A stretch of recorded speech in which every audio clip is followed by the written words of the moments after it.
Hey, what's up, everybody? BDF44 here. So, just a little quick information.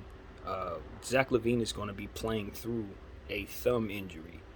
He has a small tear in his left thumb, in his left hand, somewhere in the thumb area. He's just going to play straight through it.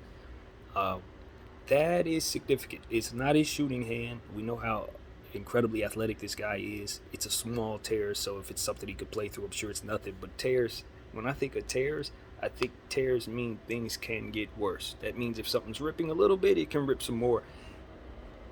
I don't know what the risk is. I'm obviously not a doctor. I don't even know anything about his injury per se. I just read something at the bottom of a screen on the ESPN. So I'm just coming to you guys with the most basic of information. But what I'm saying is, if there's a concern that this thing could get worse, obviously it's a bad decision. It's even more so less necessary to take on such a risk in my mind because of the type of talent that they have. Zack LeVine, of course, is their star. They're not going to win anything without him.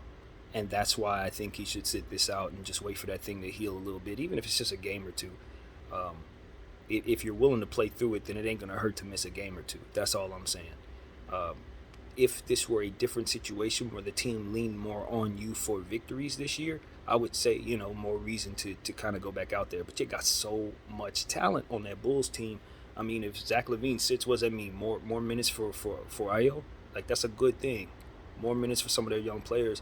Um, I think he should just allow himself to sit just a little bit, just in case. Let it heal some, dude. Don't just hop right back out there. That's my concern, I guess.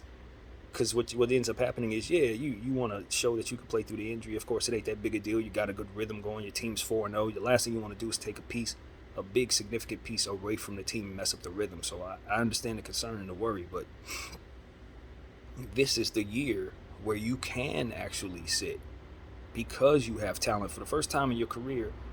And two, simultaneously, it's more important that you be more cautious because you're playing with so much talent and you are a big piece of what it is that they do that's going to ultimately come down to you and several others to win. And I think the Bulls can get as far as they want to go. I mean, the Eastern Conference is strong, but I think they're one of the strongest teams in the East. I don't think this is a fluke at all. So while you could be rushing back from this little injury, trying to make sure you're here for the beginning of the season, it may mess around and make it so that you miss several weeks if this thing gets a little worse.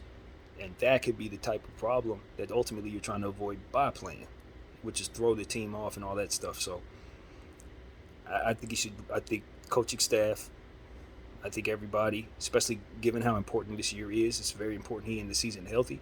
I think something with like a tear, yeah, get that some days, man. I would advise just sitting a day, sitting a game, and advise, yeah, more so the coaching staff. Don't play him like that, bro.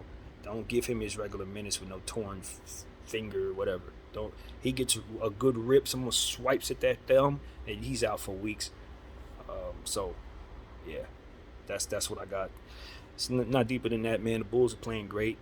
Um, One of my favorite teams out there right now. So, more power to them, and more continued health for the entire league, man. My name is BDL44. Thanks for watching. Peace.